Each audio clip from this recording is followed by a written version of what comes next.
하나님과 동행하던 의인이지 않았습니까? 모든 인간들이 자기 욕심을 따라 살던 영적 어둠과 혼란의 시기에 오직 노아만은 방주를 건축하라는 하나님의 명령에 절대 순종했습니다. 축구장보다 더 큰 방주를 짓는데 하나님께서 노아에게 단돈 1원의 경비도 물자도 단 한 명의 인부도 붙여주시지 않지 않았습니까? 그 모든 것은 철저하게 노아의 몫이었습니다. 하지만 노아는 이의를 제기하지 않았습니다. 노아는 그 방주를 짓기 위해서 자신의 인생과 모든 것을 다 하나님 앞에 기꺼이 바쳐야만 했었겠죠. 또 노아가 홍수가 시작되기 일주일 전에 방주에 들어간 뒤에 홍수가 내리고 창일했던 물이 다 마르고, 그래서 노아가 다시 방주에서 나올 때까지 1년 17일이 소요되었다고 그랬죠. 그 제한된 공간 속에서, 그것도 그 방주에 있는 수없이 많은 생물들에게 매일 먹을 것을 주고 보호하는 고역 속에서 노아가 믿음을 지킬 수 있었던 것은 방주 천정에 달려있는 유일한 창문을 통해서 하나님만 바라보았기 때문이라고 했습니다. 이를테면 한마디로 노아는 하나님의 사람이었고 하늘의 사람이었습니다.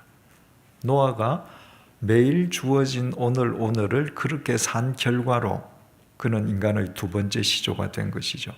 하늘의 삶, 하나님만 바라보는 삶을 산 결과로 하나님께서 그에게 주시고자 작정하신 새로운 미래와 희망의 실체로서의 새날을 누리게 된 것입니다.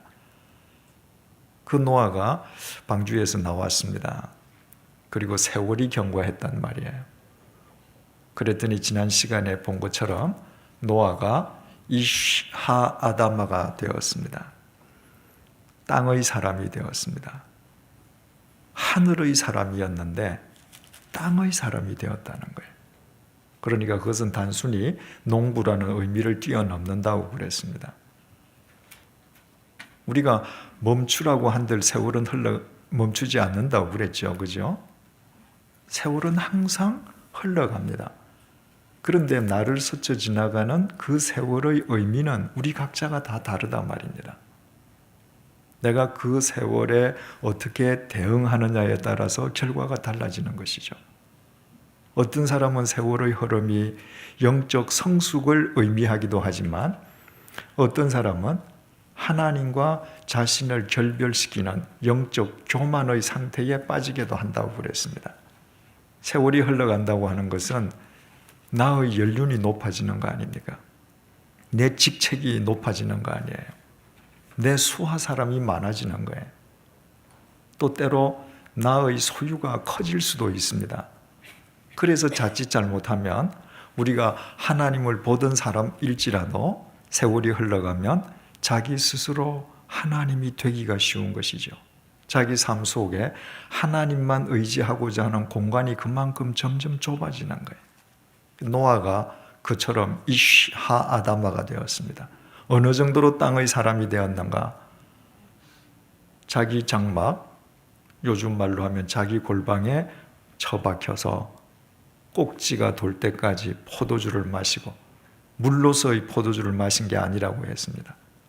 완전 술로서의 포도주를 마시고, 그리고 자기 하체를 다 벗고도 알지 못할 정도로 자기 통제력을 상실할 정도로 철저한 땅의 인간이 되어버렸습니다. 그 수치스러운 모습을 둘째 아들 함이 봤죠. 그런데 함이 보았다고 하는 히브리어 라아는 단순하게 보았다는 의미가 아니라 그 상태를 즐겼다는 의미라고 했습니다. 아버지 노아도 남자고 함도 남자잖아요. 그러니까 그 히브리 말 라아라고 하는 동사가 어떤 형태로 함이 즐겼는지 구체적인 것은 알지 못하지만 비정상적인 방법으로 어떤 변태적인 마음으로 함이 그 상태를 즐겼다 하는 것을 알 수 있습니다. 거기에 그치지 않고 함이 나가서 떠버리기까지 했었죠. 여러분, 함은 노아가 주워온 자식이 아닙니다. 함은 노아가 방주를 탔을 때에 제외되었던 인간이 아니에요. 방주를 탔을 때 8명이 탔는데 그 8명 가운데에 한 명이 함입니다. 하나님께서 당대의 의인으로 보셨던 노아의 아들이에요.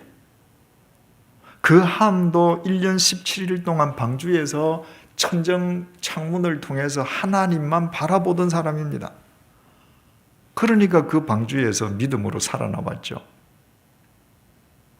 그런데 불행하게도 아버지 노아가 나이 들어서 땅의 인간으로 전락했을 때 그 여파가 아들에게도 미치더라는 거예요. 함으로부터 이야기를 들은 큰아들 셈과 막내아들 야벳은 자기 아버지의 그 수치스러운 모습을 보지도 않고 아버지가 벗어둔 옷을 어깨에 메고 보지 않으려고 뒷걸음쳐서 아버지의 수치스러운 것을 가려드리고 그리고 고개를 돌린 채 다시 나왔습니다. 함은 보고서도 안 했는데 셈과 야벳은 보지 않고도 할 일을 행한 것이죠. 그래서 함은 저주를 받아서 종의 종들이 되지 않습니까? 그죠? 야벳은 아주 창대하게 돼요. 또 셈은 하나님이 셈의 하나님이 되어 주셨습니다. 여러분, 노아가 하늘의 사람일 때는 분명히 새로운 미래와 희망의 실체로서의 내일을 얻었는데 인간의 두 번째 시조가 된 것은 어제 삶의 결과지요. 그죠? 그런데 그가 나이 들어서 땅의 사람으로 전락하니까 그의 미래의 한 부분이 허물어집니다. 우리에게 있어서 미래는 뭐예요? 우리는 몇십 년 살다가 이 땅에서 사라지지 않습니까? 우리가 사라져도 이 땅에 남아있는 현존하는 미래가 있습니다. 뭐예요? 우리 자식들 아니에요. 그런데 노아 자식 중에 한 명의 인생이 허물어졌습니다. 노아가 땅의 인간이 되었을 때 새로운 미래와 희망의 실체가 아니라 새로워야 할 그 미래의 일부분이 허물어져 내린 것입니다. 그래서 우리는 지난 시간에 창세기 9장을 보면서 이렇게 정리를 했었습니다. 우리는 세월이 아무리 흘러도 변함없는 믿음의 이정표로 믿음의 자리 위에 서 있어야 된다는 거예요. 자식들은 때가 되면 떠납니다. 아니, 다시 말씀드리겠습니다마는 좋은 부모는 때가 되었을 때 자식을 떠나보내는 사람이죠. 좋은 부모는 자식을 빨리 때가 되었을 때 자립시키는 부모입니다. 그렇다고 해서 관계가 단절되는 건가요? 아닙니다. 자식이 자립인으로서 또 자기 자식의 부모로서 살아가는 동안에 인생의 고비를 만날 때마다 내가 지금 어떻게 무엇을 결정해야 될 것인가? 답을 알 수 없을 때마다 그때마다 내가 돌아다 볼 때 내 아버지가 어머니가 믿음의 이정표로 서 있으므로 그들에게 인생의 해답을 믿음의 해답을 주는 부모로서 이정표로서 서 있어야 된단 말이에요. 그 부모가 좋은 부모입니다. 두 번째로 우리 인생은 세월이 흘러갈수록 더 아름다워져야 돼요. 노아처럼 하늘의 사람이었다가 나이 들어서 땅의 사람이 되면 안 된다는 거예요. 우리가 젊었을 때 실수할 수 있습니다. 젊었을 때 우리의 생각이 짧고 유치할 수 있어요.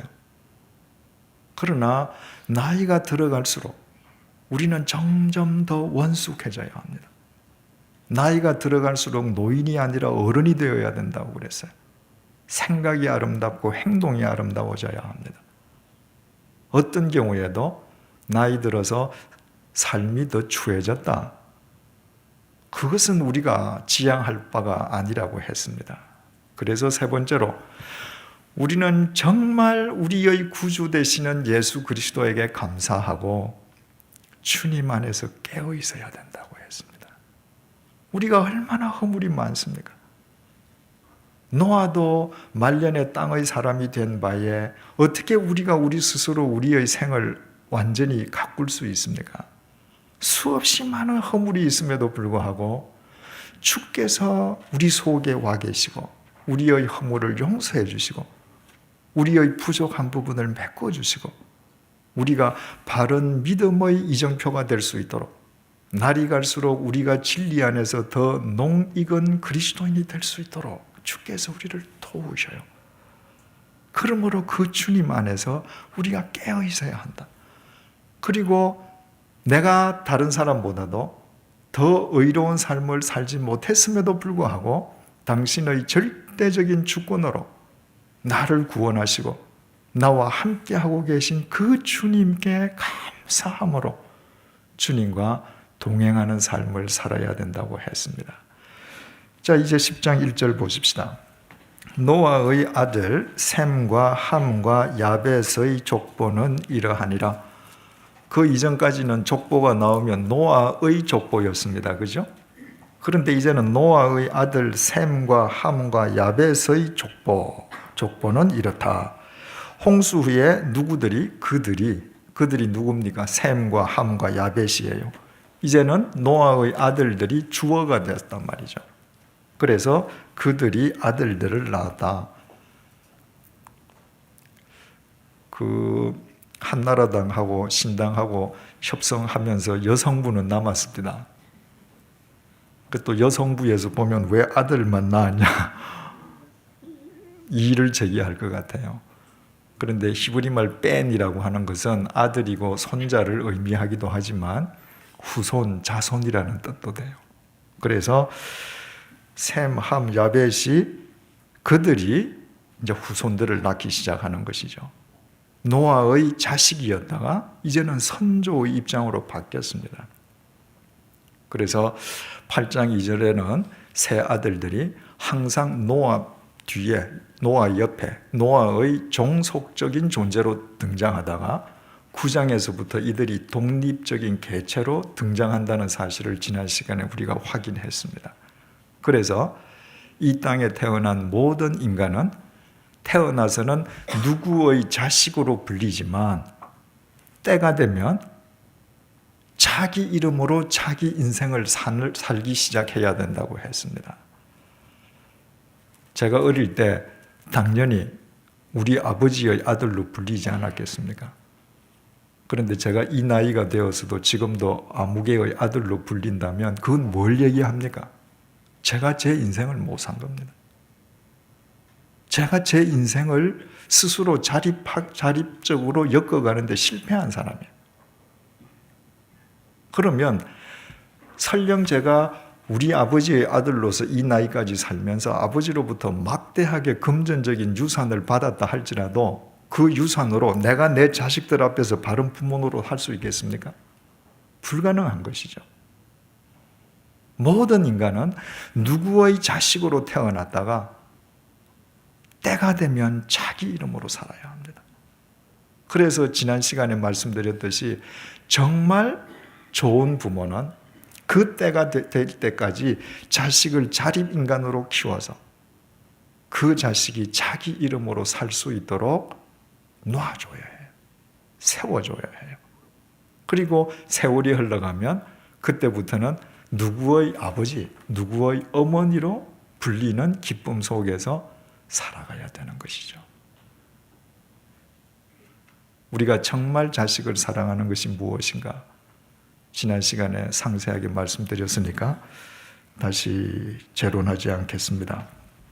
2절 야벳의 아들은 고멜과 마곡과 마데와 야완과 두발과 메섹과 디라스요. 그래서 2절부터 5절까지는 노아의 세 아들 셈, 함, 야벳 중에 제일 막내 아들인 야벳의 이제 족보가 제일 먼저 나와요. 이 야벳은 주로 그 유럽 대륙을 중심으로 한 요즘 말로 이야기하면 백인들의 선조가 되었다고 했습니다. 그래서 이 야벳이 그 받은 복이 뭐죠? 창대하게 된다. 창대하게 된다. 여기에 있는 이 이름에서 여기에 나와 있는 이 사람들이 주로 중동 지방으로부터 시작해서 그리스 로마 제국으로 해서 로마로 해서 유럽으로 이제 퍼져나가는 인종이 되는데요. 크게 세계적으로 5개의 대륙이 있지 않습니까? 5대주 그러죠, 그죠? 그 유럽, 아프리카, 아시아, 아메리카, 오세아니아. 오세아니아는 사실은 섬이지만 워낙 크니까 그냥 대륙으로 보는 거죠. 그런데 그 5개 대륙 가운데에 유럽의 땅덩어리가 제일 작습니다. 아시아의 4분의 1밖에 안 돼요.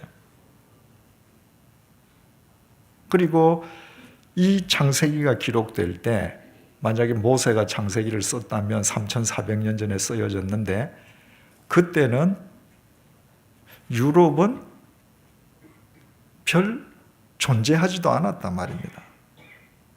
그런데도 인간의 역사상 그 좁은 땅덩어리의 유럽 백인들이 얼마나 창대했었는지는, 그리고 그 출신들이 오늘날까지도 전 세계적으로 얼마나 창대한지는 이미 역사적으로 입증되었고 또 우리가 보고 있습니다. 그러니까 하나님의 말씀은 참 변개함이 없죠. 그대로 이루어지는 거죠. 또 여기에 5절 보면 이들로부터 여러 나라 백성으로 나뉘어서 각기 언어와 종족과 나라대로 바닷가의 땅에 머물렀다. 이들이 바닷가의 땅에 머물렀다는 거예요. 그런데 유럽을 주름 잡고 세계를 주름 잡았던 그리스 제국, 로마 제국, 스페인 제국, 영국 제국, 네덜란드 전부 바닷가죠. 그죠? 그들이 가서 자기 영토로 만들었던 오스트레일리아, 뉴질랜드, 남아메리카, 북아메리카 전부 바닷가입니다. 그것도 이 말대로 됐어요. 또 야벳은 셈, 함, 야벳 중에 제일 막내잖아요. 그죠?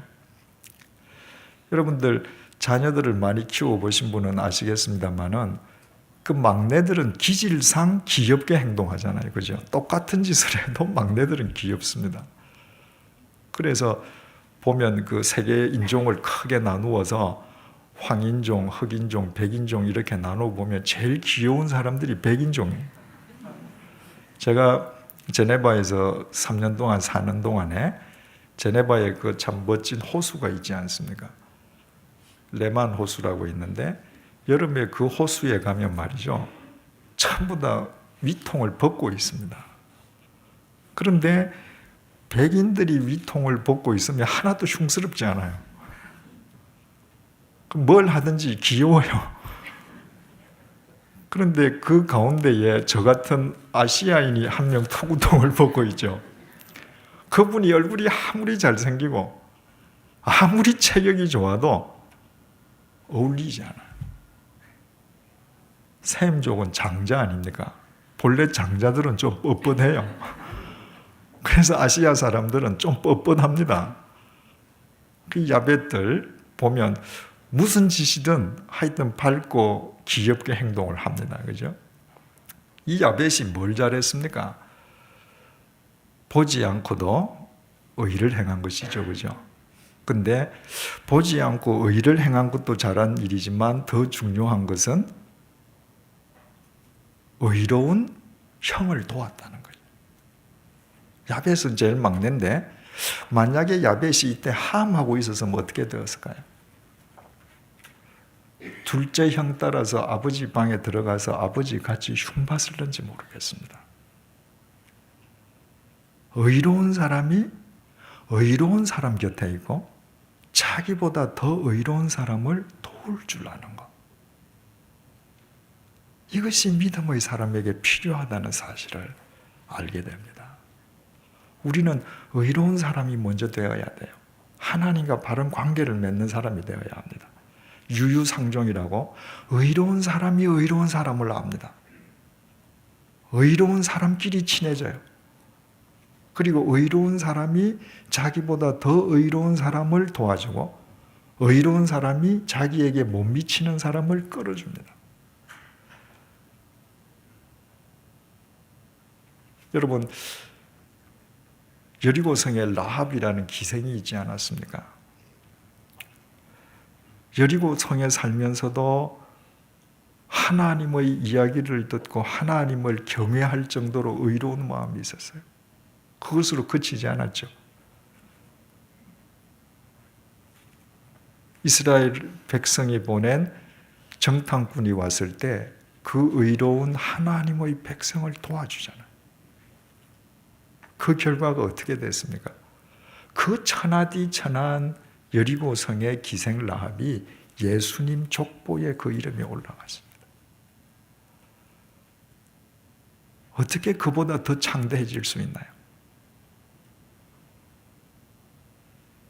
이 야벳이 또 받았던 그 복이 셈의 장막에 거하라. 말하자면 셈이 받는 영적 은혜를 누리는 거 아니에요. 예수님의 족보에 오르는 것보다 더 큰 영적 은혜가 어디에 있겠습니까? 우리가 의로운 사람이 되어야 되지만 의로운 사람과 더불어 의로운 일을 행하고 의로운 사람을 도와주고 의로운 사람을 이끌어주는 삶을 사는 것이 얼마나 귀한 삶인지 우리가 알게 됩니다. 6절 함의 아들은 구스와 미스라임과 붓과 가나안이요. 이제 6절부터 20절까지는 둘째 아들인 함의 족보가 나옵니다. 8절 구스가 또 니므롯을 낳았으니 그는 세상의 첫 용사라. 함의 자손인 구스가 니므롯을 낳았는데 그는 세상의 첫 번째 용사라는 거예요. 여기에서 첫 번째라는 것은 아담 하와 이후의 첫 번째라는 말이 아니라 홍수 이후의 첫 번째로 용사로 불릴 만한 위인이다 그 말이죠. 9절 그가 여호와 앞에서 용감한 사냥꾼이 되었으므로 속담에 이르기를 아무는 여호와 앞에 니므롯같이 용감한 사냥꾼이로다 하더라.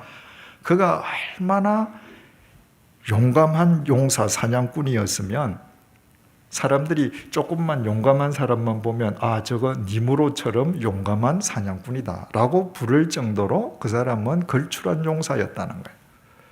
그냥 이렇게만 번역이 되어 있으면 아 이 함 후예 중에서 그런 뛰어난 영웅 호걸이 나왔나 보다 이렇게만 보기가 쉽습니다. 그런데 8절을 다시 보죠. 구스가 또 니므롯을 낳았으니 니므롯이라고 하는 이 말의 뜻이 반역자라는 말입니다. 구스가 반역자를 낳았어요. 누구를 반역했다는 거겠습니까? 하나님을 반역하는 것이죠. 그는 세상의 첫 용사다. 히브리 말로 깃보르라고 쓰여 있는데요. 이 용사라고도 번역이 되지만 포악한 인간이라고도 번역이 됩니다. 그래서 시편 52편 1절이 똑같은 단어를 포악한 자라고 번역을 했습니다. 인간들이 보기에는 아주 대단한 영웅 호걸이에요. 하나님이 보시니까 포악한 인간이고 의를 배반한 자입니다. 하나님이 보시기에는 전혀 용사가 아닌 거예요.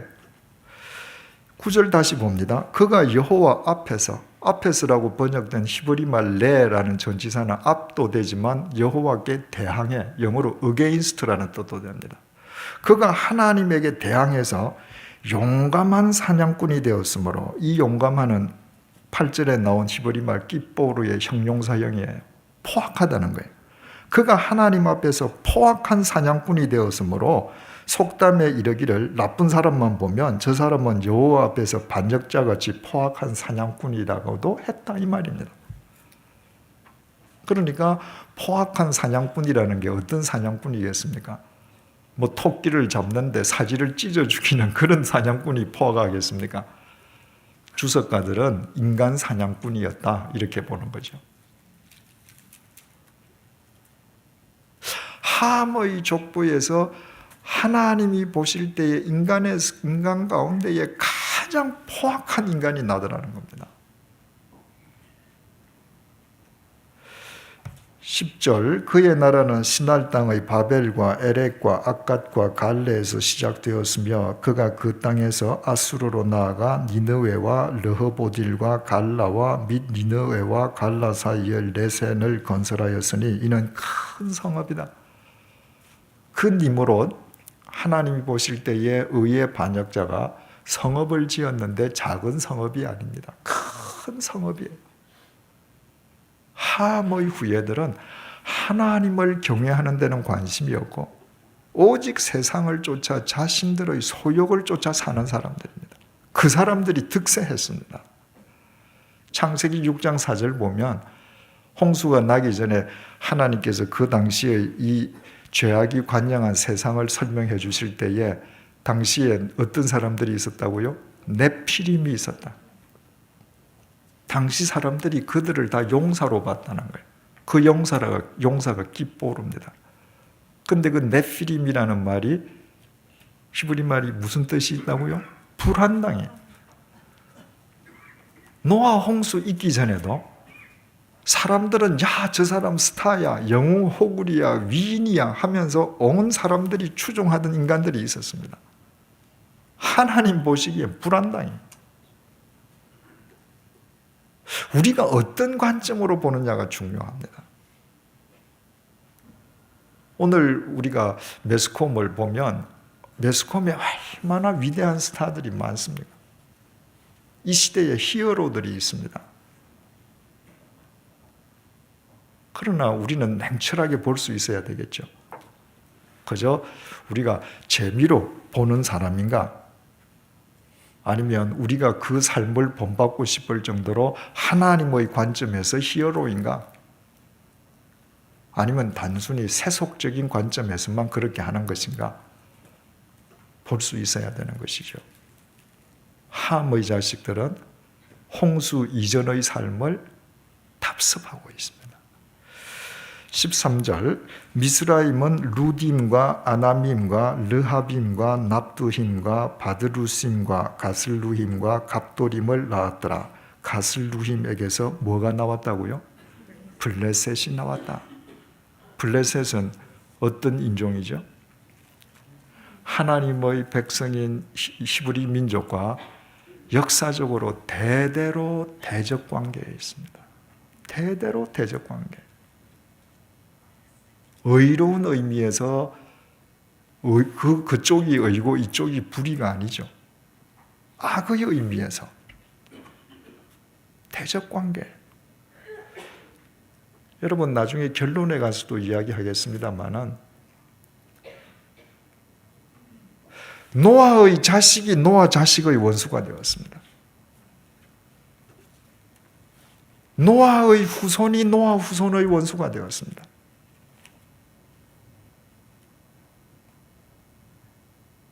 함의 자식이 같은 핏줄을 이어받은 형제들 사이에서 원수 노릇합니다.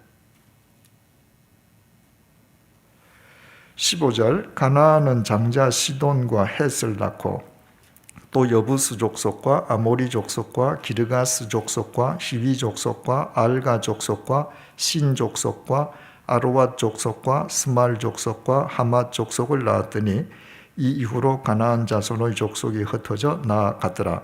자, 여기에 쭉 나오는 족속 이름은 어디서 많이 듣던 족속 이름이죠. 어디서 들었습니까? 예, 여호수아가 가나안 땅을 정복할 때 거기에서 쫓아낸 원주민입니다. 정복의 대상이었습니다. 그리고 이들은 철저하게 역사적으로 종이 되는 비참한 삶을 살았습니다. 함이 뭘 잘못했다고요?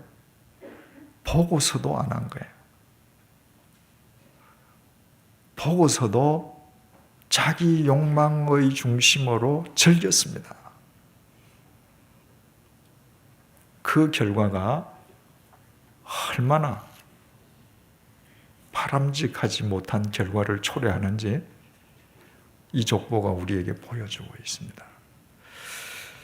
21절부터 셈의 족보입니다. 셈은 에벨 온 자손의 조상이요 야벳의 형이라 그에게도 자녀가 출생했다.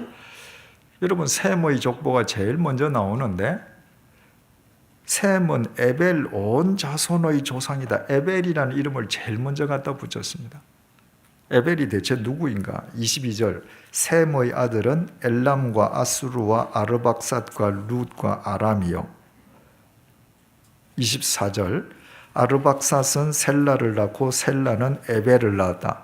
그러면 셈에게 에벨은 족보가 어떻게 됩니까? 예? 좀 어렵습니까? 셈의 아들이 22절 아르박삿이고 셈의 아들 아르박삿이 24절에서 에벨을 낳았으면 누가 돼요? 에벨은 손자죠. 그런데 셈을 설명하면서 에벨 손자 에벨 이름을 제일 먼저 갖다 뒀습니다. 왜 그럴까?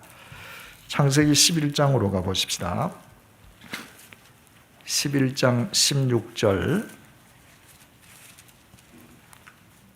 자, 에벨이 나오죠. 에벨은 34세에 벨렉을 낳았고 벨렉을 낳은 후에 430년을 지내며 자녀를 낳았으며 벨렉은 30세에 르우를 낳았고 르우를 낳은 후에 209년을 지내며 자녀를 낳았으며 르우는 32세에 수룩을 낳았고 수룩을 낳은 후에 207년을 지내며 자녀를 낳았으며 수룩은 30세에 나홀을 낳았고 나홀을 낳은 후에 200년을 지내며 자녀를 낳았으며 나홀은 29세에 데라를 낳았고 데라를 낳은 후에 119년을 지내며 자녀를 낳았으며 데라는 70세에 누구를? 자, 아브라함 공표하고 16절에 에벨을 공표해서 연결하십시다. 왜 셈의 족보에 에벨 이름이 제일 먼저 나와요? 그 에벨이 아브라함, 나중에 아브라함이 아브라함이 되죠. 아브라함의 조상이라는 겁니다. 그런데 14장 13절 보십시다. 도망한 자가 와서 무슨 사람 아브라함? 히브리 사람. 바로 이 에벨이라는 사람이 셈의 손자 에벨이라는 사람, 에베르라는 사람이 이브리 사람 민족의 조상이 됐다는 거예요. 하나님의 역사는 히브리 민족을 중심으로 이루어지지 않습니까? 셈이 받은 복이 뭐예요? 셈의 하나님이 되리라.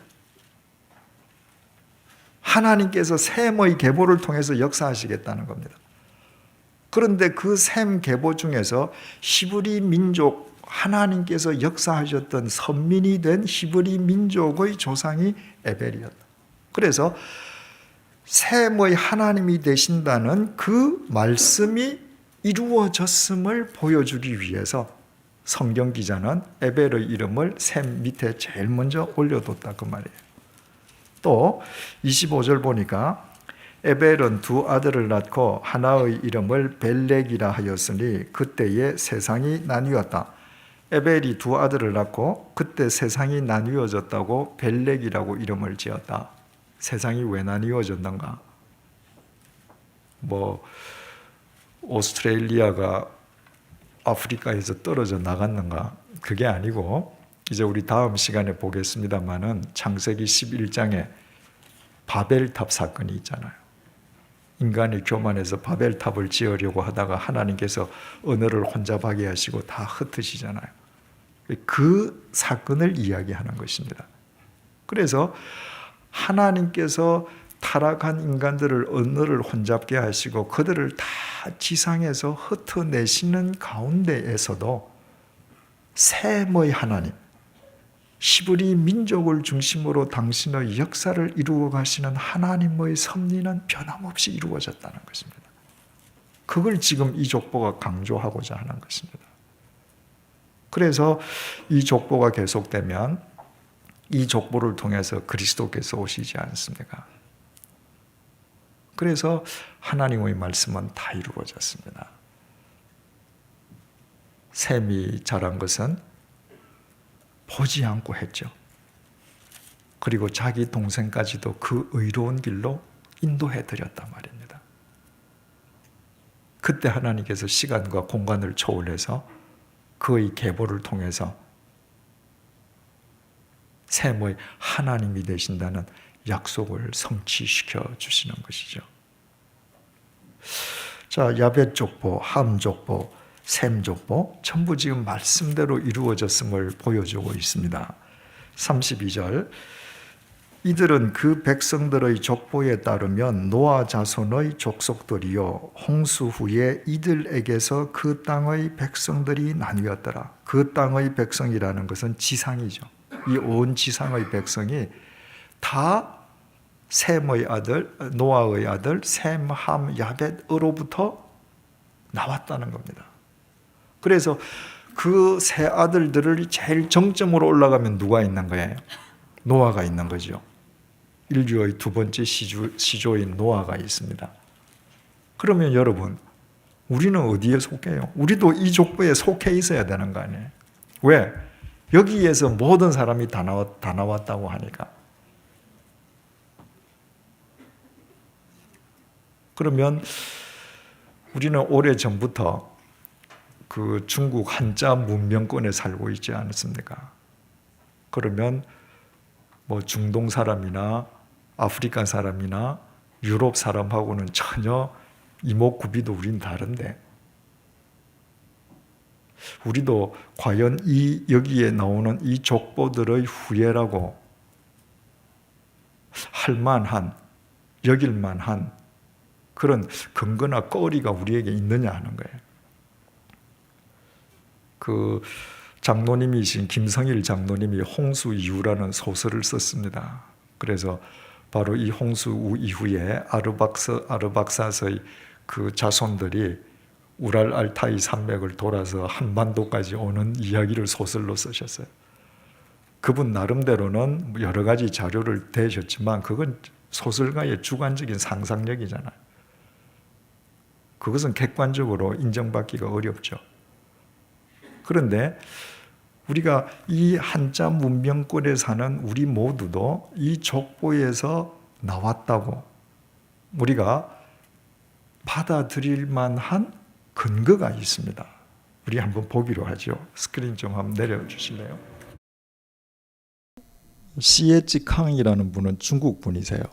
그리고 에셀 R. 넬슨이라는 분은 제가 알기로는 영국 여자분이세요. 이 두 분이 같이 쓴 책 이름이 있습니다. The Discovery of Genesis, 창세기의 발견. 이것이 책 제목이고요. 부제가 이겁니다. 중국 글자 한자죠. 한자 속에 숨겨져 있는 창세기의 진실이 어떻게 드러나는가 하는 것입니다. 그래서 저 두 분이 쓴 그 책의 내용은 우리가 지금 쓰고 있는 이 한자가 창세기를 담고 있고 그 유래는 창세기라는 것입니다. 자, 글자를 한 자씩 좀 보여주실래요? 이거는 조자입니다. 그죠? 만들 조자. 하나님께서 인간을 보이시죠? 예. 하나님께서 인간을 창조하셨다고 할 때 조자를 씁니다. 그런데 이 글자를 이제 파자 하나씩 뜯어보는 걸 파자라고 그러죠. 파자를 해보면요. 흙토자. 하나님께서 흙을 가지고 사람을 지으시잖아요. 그죠? 흙, 입구자인데 한자로 입구자는 사람을 표현합니다. 그래서 흙으로 사람을 짓고 이거는 빛일 별이에요. 그러니까 빛이다라고 하는 동사가 뭐냐 하면 붓글씨로 글자를 쓸 때 획을 착 긋는 것을 빛인다 이 말이에요. 그래서 빛일 별입니다. 이 빛이다고 하는 것은 무엇을 의미하느냐 하면 하나님께서 흙으로 사람을 지으시고 후 하셨다는 거예요. 그랬더니 이건 뭐냐 하면은 쉬엄쉬엄 갈 착자입니다. 걸어갔다는 거예요. 하나님께서 흙으로 사람을 지으시고 훅 하셨더니 사람이 걸어갔더라. 생명이 됐다는 거죠. 그러니까 창세기 2장 7절의 말씀을 저렇게 한자로 만들었다는 것입니다. 또 그 다음에요. 이거는 금할금자죠. 이 파자를 하면 수풀림자예요. 그리고 보일시자예요. 그런데 수풀림자하고 보일시자가 왜 금한다는 게 되는가? 아담과 하와가 죄를 짓고 어디에서 나왔습니까? 나무 사이에서 나타났습니다. 하나님 앞에서 이런 짓 하면 안 된다는 거예요.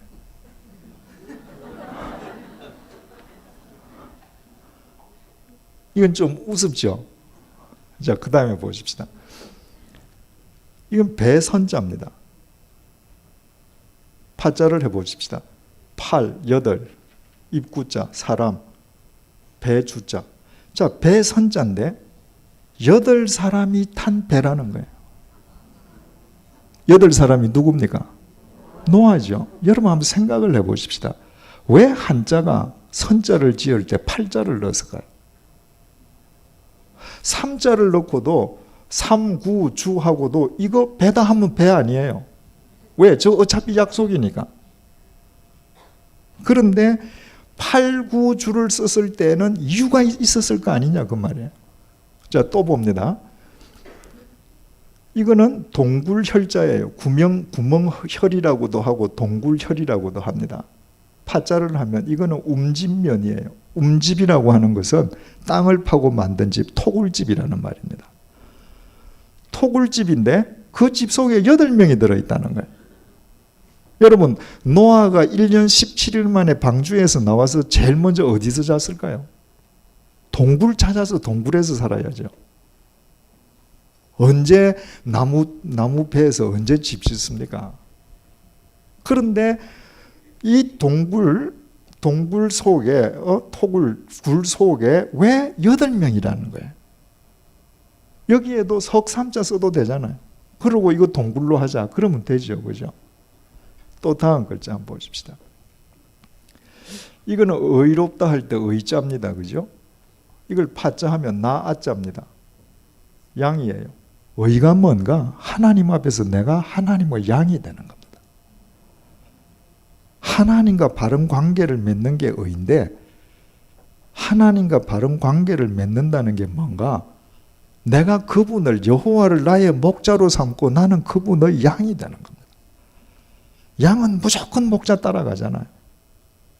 이게 의라는 겁니다. 또 한번 볼까요? 지금 제가 지금까지 말씀드린 것은 아까 제가 언급했던 그 책에 있는 것이고 그 다음에 제가 말씀드리는 몇 가지는 또 다른 사람들이 이야기한 것들입니다. 물론 그 칸과 넬슨이 쓴 책에는 다른 글자에 대한 해설도 굉장히 많습니다. 자, 이건 믿을 신자입니다. 그죠? 믿을 신자, 믿는다는 게 뭔가? 그 사람 말을 믿는 거예요. 하나님 믿는다는 게 뭔가? 하나님 말씀 믿는 거예요. 그죠? 자, 그 다음에 충성한다. 충성. 이걸 파자를 하니까 중심으로 말씀을 이루는 겁니다. 우리가 하나님 앞에서 충성한다는 게 무슨 말인가? 하나님의 말씀을 내 중심으로 이루는 거예요. 그 다음에 자, 생명이죠. 명. 우리는 지금 숨을 쉬고 있습니다. 생명이라 그래요. 이 뭔가? 생명 생자에다가 명할 명자. 생을 누군가가 명했기 때문에 우리가 사는 겁니다. 하나님께서 너 이재철이 이 땅에서 살아. 그래서 제가 지금 살아있는 것입니다. 어느 날 하나님께서 생을 명하신 하나님께서 제 호흡을 거두어 가시면 이 땅에서 제 생은 끝나는 것입니다.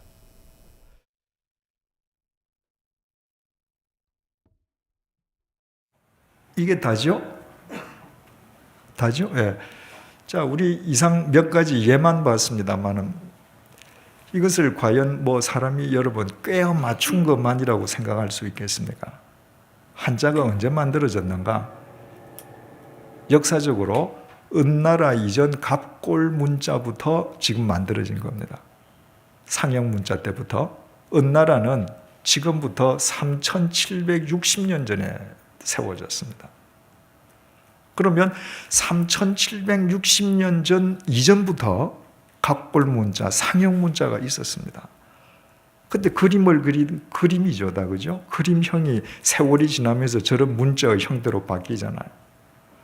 왜 배를 8명이라고 하자고 누가 약속하느냐 말입니다. 동굴을 8명이라고 누가 약속하느냐 말입니다. 의를 내가 양이 되는 것이라고 누가 이야기할 수 있느냐 그 말이에요. 조자를 무슨 생선 뼈 갖다 놓고 이거 만드는 거다라고 약속해도 되잖아요. 근데 왜 흙으로 사람이 나오고 삑 하고 숨을 한번 쉬니까 걸어가는 글자가 왜 조합이 되느냐 그 말이에요.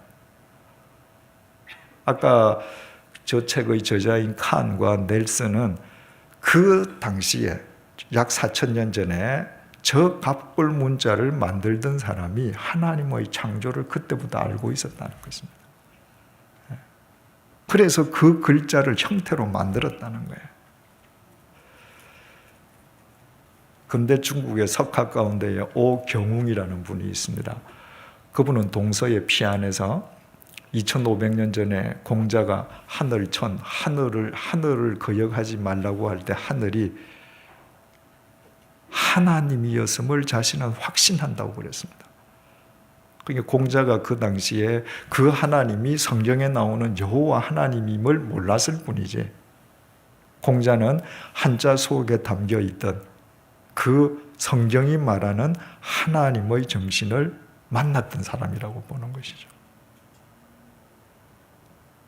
여하튼 우리는 저런 편린들을 통해서 우리 역시도 어디에서 전혀 성경과 무관한 존재들이 아니라 바로 우리도 거슬러 올라가면 결국 이 창세기 10장에서 만나게 된다. 이 족보 속에 우리도 포함된다. 이 족보는 다른 사람의 족보가 아니라 결국 나 자신의 족보일 수 있다 라고 우리는 믿음으로 받아들이게 되는 것이죠. 그렇다면 우리는 오늘 이 족보를 통해서 3가지 결론을 얻게 됩니다. 첫째로는 우리가 어떤 인종이든 어떤 국적을 가진 사람이든 상관없이 우리가 이 땅에 살아있는 동안에 한 사람이라도 더 많은 사람과 화평을 이루는 것이 하나님의 뜻을 이루는 길임을 알게 됩니다. 왜? 본래 우리는 다 하나거든요.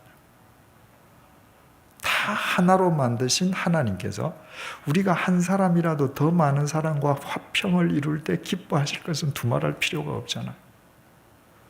그렇다고 악인과 벗하라 그런 말 아니죠. 한 사람이라도 더 많은 사람과 화평하기 위해서 불의와 타협하라 그런 말 아니죠. 우리는 불의와는 맞서야 해요. 우린 정의를 위해서 싸워야 합니다.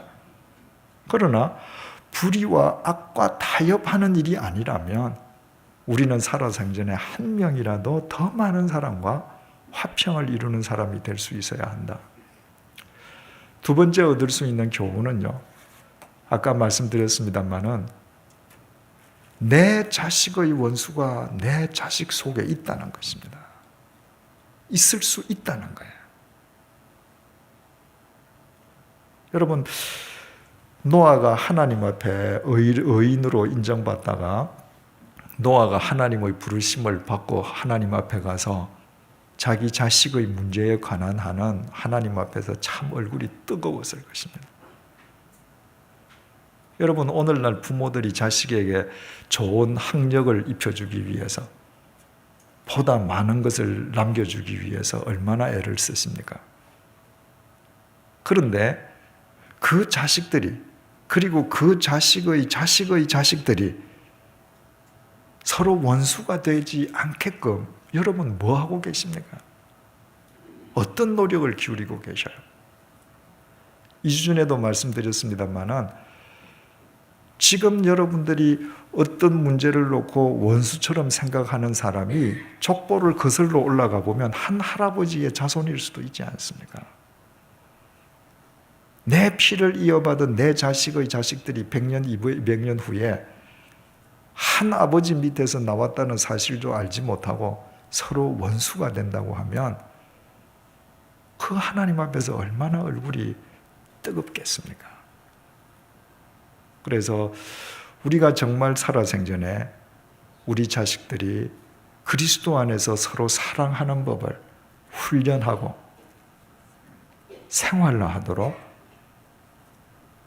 그 자식들을 인도하는 것은 자식들에게 세상의 것을 주는 것보다 더 중요하다는 사실을 알게 됩니다. 그것이 없을 때는 세상의 것이 많아질수록 자식들은 더 빨리 원수될 수 있죠. 세 번째로, 결국 우리가 그리스도 안에서 믿음의 삶을 살아간다고 하는 것은 주님 안에서 믿음의 족보를 이루어가는 것을 의미함을 알게 됩니다. 나 혼자 잘 믿고 끝나는 것이 아니라 나의 믿음을 내 자식이 계승하고 나의 손자가 계승하고 그래서 믿음의 족보를 이루어가는 것이 결국 우리가 해야 할 일임을 알게 됩니다. 우리 노력으로 되나요? 안 돼요. 그러나 그리스도 안에서 됩니다, 여러분. 마태복음 1장 그리스도의 족보를 보십시오. 마태복음 1장에 그 족보가 있다는 것 자체가 복음 아니에요? 거기에 있는 아브라함, 야곱, 이삭, 다윗 중에서 허물 없는 인간이 어디에 있습니까? 그들 가운데에 노아처럼 한순간에 땅의 인간으로 전락 안 했던 사람이 어디에 있습니까? 그러나 그리스도 안에서는 주님에 의해서, 주님의 은총에 의해서 그 믿음의 족보가 이어지게 됩니다. 그 족보 첫머리에 나오는 여자 3명을 보십시오. 다말은 의도적으로 시아버지와 동침했던 부도덕한 여자죠. 아까 말씀드린 라합은 여리고 성의 천한 기생 창녀죠.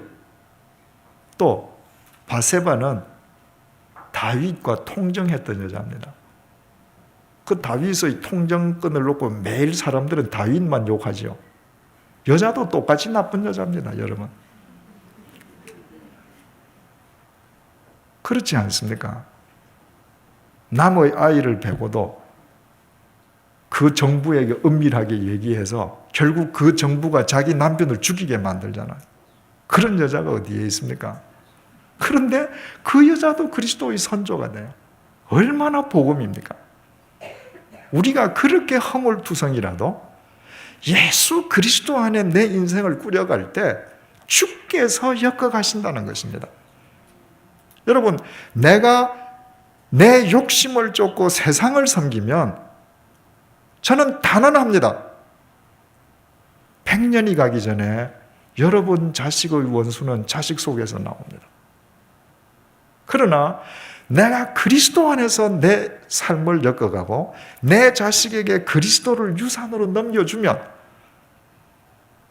비록 세상에 허물이 많고 부족한 것 투성이고 모자라는 것이 더 많다 할지라도 주께서 당신의 은혜로 당신의 능력으로 믿음의 족보를 이어가게 해주십니다. 그 주님께서 우리의 주님이심이 얼마나 감사한지요. 먼저 우리가 주님을 주인으로 모시고 우리 자식들에게 그 주님을 유산으로 드리십시다. 기도하십시다. 주님, 우리가 그저 우리 뜻하는 대로만 살면 우리 자식의 원수가 자식 속에 있을 수밖에 없음을 일깨워 주셔서 참 감사합니다. 하나님 아버지께서 부족한 우리로 하여금 믿음의 족보를 일구어 갈 수 있도록 우리에게 예수 그리스도를 구원자로 보내주시고 우리와 늘 주님께서 함께 해주심을 진심으로 감사드립니다. 주님, 우리의 부족함을 주님께서는 다 알고 계십니다. 우리의 허물도 다 알고 계십니다.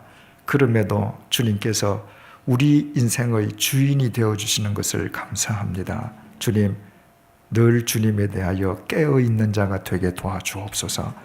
이 주님을 우리 자식들에게 믿음의 유산으로 온전히 전해줄 수 있는 믿음의 부모가 될 수 있도록 도와주옵소서. 그리하여 허물 많은 아브라함과 야곱과 이삭과 다윗 또 다말과 라합과 바세바를 통해서도 그리스도의 족보가 아름답게 완성되듯이 그리스도 안에서 대를 이어 믿음의 족보가 이루어져 가는 가운데에 우리를 통해 이 땅에서 이루시려는 주님의 역사가 아름답게 펼쳐질 수 있도록 도와주옵소서. 오직 주님을 모시고 살아가는 우리의 삶이 오늘 이 시간부터 창세기가 되게 도와주시고 마태복음이 되게 도와주옵소서. 예수님의 이름으로 기도드립니다. 아멘. 우리 주 예수 그리스도의 은혜와 하나님의 사랑과 성령님의 교통하심이 땅의 인간으로 살아간 우리의 모든 허물을 용서해 주시고 우리를 빛의 사람으로 세워주시기 위해 우리 속에 자정해 계신 주님만을 쫓음으로 그리스도 안에서 믿음의 가계를 이루어 가기를 소원하고 결단하는 주님의 사람들과 100주년 기념교회 위에 이제로부터 영원토록 함께해 주시기를 간절히 축원하옵나이다. 아멘.